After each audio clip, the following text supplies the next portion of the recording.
എല്ലാവർക്കും നമസ്കാരം. ഇത് ഒരു പുതിയ വീഡിയോ, ഒരു താളമായിട്ട് രാഗമായിട്ട് ബന്ധപ്പെട്ടിട്ടുള്ളൊരു വീഡിയോ ആണ്. നമ്മൾ സ്വരസ്ഥാനങ്ങൾ, ദ്വാദശ സ്വരങ്ങൾ, 12 സ്വരസ്ഥാനങ്ങൾ, അതാണ് നമ്മൾ ഹാർമോണിയത്തിലും കീബോർഡിലൊക്കെ നമ്മൾ റീൽസ് കാണുന്നത്. 12 സ്വരസ്ഥാനങ്ങളാണ് ഒരു സ്ഥായിയിൽ വരിക. ലോ പിച്ചിൽ ഒരു 12, അതുപോലെ മിഡിൽ പിച്ചിലും 12 ഉണ്ടാവും, ഹൈ പിച്ചിലും 12 ഉണ്ടാവും. അതിലൊക്കെ കട്ടകളായിട്ടാണ് നമ്മൾ കാണുക. ഒരു വെളുത്ത കട്ട ഉണ്ടാവും, അതിൻ്റെ അടുത്ത് ചിലപ്പോൾ ഒരു അരക്കട്ട ഉണ്ടാവും. 1, 1.5, 2, 2.5, 3. മൂന്നാമത്തെ കട്ട വെള്ളക്കട്ടയും അതിന് അര ഉണ്ടാവില്ല, ചെറിയ കട്ട ഉണ്ടാവില്ല. പിന്നെ 4, 4.5, 5, 5.5, 6, 6.5, 7. 7 കഴിഞ്ഞാൽ 7.5 ഇല്ല. പിന്നെ അടുത്ത ഇതിൽ 8ാമത്തെ ഘട്ടം എന്താണ്? മധ്യസ്ഥായിയിലുള്ള ശ്രുതിയാണ്. മധ്യസ്ഥായിലേക്ക് കടക്കും. അതിനും ഇതേപോലെ 1, 1.5, 2, 2.5, 3, 4, 4.5, 5, 5.5, 6, 6.5, 7. അത് കഴിയുമ്പോൾ മധ്യസ്ഥായി കഴിയും, വീണ്ടും താരസ്ഥായി, ഉച്ചസ്ഥായിലേക്ക് കടക്കും, മേൽസ്ഥായി. അതിലും ഇതേപോലെ 12 സ്വരസ്ഥാനങ്ങളുണ്ടാവും. അപ്പം നമ്മൾ ഈ 12 സ്വരസ്ഥാനങ്ങൾ ഏതൊക്കെയാണെന്നാണ് ഞാൻ ഈ വീഡിയോയിൽ പറയണത്.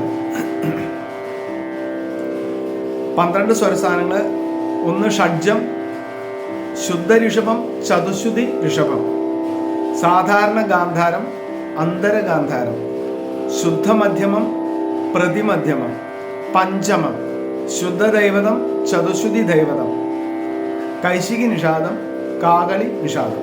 ഇതാണ് 12 സ്വരസ്ഥാനങ്ങൾ. ഈ 12 സ്വരസ്ഥാനങ്ങൾ നമുക്ക് കുറയ്ക്കാൻ വേണ്ടിയിട്ട് നമ്മളൊരു സപ്തതാള അലങ്കാരങ്ങളിൽ നമ്മളൊരു തരത്തിൽ പാടി കഴിഞ്ഞാൽ 2 സ്വരസ്ഥാനങ്ങളിൽ ഈ 12 സ്വരസ്ഥാനങ്ങൾ ഉൾപ്പെടുത്തിക്കൊണ്ട് പാടുന്നത് എങ്ങനെയാണെന്നാണ് ഞാനിപ്പോൾ പറയുന്നത്. നമ്മൾ ആദ്യത്തെ താളം എടുക്കാം. അതിൽ ചതുരശ്ര ജാതി ധ്രുവ താളാണത്. അതിൽ 1 ലഘു, 1 ദ്രുതം, 2 ലഘുവാണ്. 14 അക്ഷരകാലം വരും. സരി ഗമ ഗരി, സരി ഗരി, സരി ഗമ, രിഗമപ്പ മക, രിഗമക, രിഗമപ്പ. അപ്പൊ നമ്മളത് പാടുമ്പോൾ നമ്മൾ തടങ്ങല്, ഇപ്പൊ താളം 1, 2, 3, 4, 5, 6, 7, 8, 9, 10, 11, 12, 13, 14. അപ്പൊ അതിലെന്ത് ചെയ്യുക? ഒരു താളം ആദ്യത്തെ ഒരു താളം നമ്മൾ മായാമാളവഗൗള എന്നുള്ള രാഗത്തിൽ തന്നെ പാടുക. അടുത്ത താളം നമ്മൾ ഹേമവതി രാഗത്തിൽ പാടുക.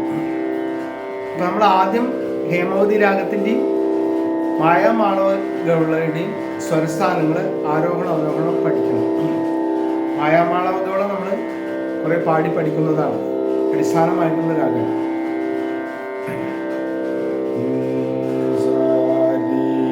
ഗമ പാധാനി സം സാനി ധ പ മ ഗ രി സ. ഇതാണ് മായാമാളവഗൗള. ഇനി ഹേമവതി നമ്മൾക്ക് എന്താണ്? ഹേമവതി 58ാമത്തെ രാഗമാണ്. അപ്പൊ അതിന്റെ സ്വരസ്ഥാനങ്ങള്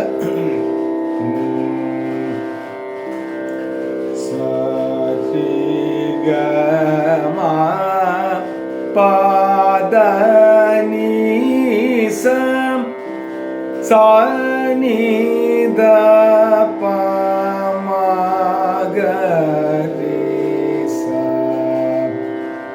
ആ വ്യത്യാസം കണ്ടോ? ഷഡ്ജം, ചതുശ്രുതി ഋഷഭം, സാധാരണ ഗാന്ധാരം, പ്രതിമധ്യമം, പാദ, പഞ്ചമം, ചതുശ്രുതി ദൈവത, ധനി, നീസം, കൈശികി നിഷാദം, സാനി ധ പ മ ഗ രി സ. ശുദ്ധ ഋഷഭം വന്നു, ചതുശ്രുത ഋഷഭം വന്നു, സാധാരണ ഗാന്ധാരം വന്നു, അന്തരഗാന്ധാരം വന്നു, ശുദ്ധമധ്യമം വന്നു, പ്രതിമധ്യമം വന്നു, അതുപോലെ ശുദ്ധ ദൈവതം വന്നു, ചതുശ്രുതി ദൈവതം വന്നു, കൈശികി നിഷാദവും വന്നു, കാകലി നിഷാദവും വന്നു. ഈ 12 സ്വരസ്ഥാനങ്ങൾ നമ്മൾ ഒരു താളം ഈ മായാമാളതുള്ളിൽ പാടുക, ഒരു താളം ഈ ഹേമവതി രാഗത്തിലേക്ക് ആക്കിയിട്ട് പാടുക. പാടുമ്പോൾ കുറച്ച് ബുദ്ധിമുട്ടുണ്ടാവും, നോക്കി നോക്കാം.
ഇങ്ങനെ പാടി കഴിഞ്ഞാൽ നമുക്കതിൻ്റെ സ്വരസ്ഥാനങ്ങൾ ഉറയ്ക്കാൻ എളുപ്പമുണ്ട്. ആദ്യം തന്നെ പാടാൻ അത് ലേശം ബുദ്ധിമുട്ടുണ്ടാവും. ഒരു താളം നമ്മൾ മായാമാളവതോടെയാണ്, അത് കഴിഞ്ഞാൽ അടുത്തത് ഹേമവതിക്കാവായി, വീണ്ടും അടുത്തത് മായാമാളവതോടെയായി, വീണ്ടും അടുത്ത താളം ഹേമവതിയായി. അങ്ങനെ തിരിച്ച് പാടുമ്പോൾ നമുക്ക് ആ സ്വരസ്ഥാനം ഉറയ്ക്കുകയും ചെയ്യും. നമുക്ക് ആ സ്വരസ്ഥാനങ്ങളുടെ 12 സ്വരസ്ഥാനങ്ങൾ എന്താണെന്നുള്ളത് നമുക്ക് മനസ്സിലാക്കാൻ കഴിയും. ഇതുപോലെ മറ്റുള്ള അലങ്കാരങ്ങളെല്ലാം പാടാം. എല്ലാവരും വീഡിയോ കാണാൻ അഭിപ്രായം പറയുക. നന്ദി, നമസ്കാരം.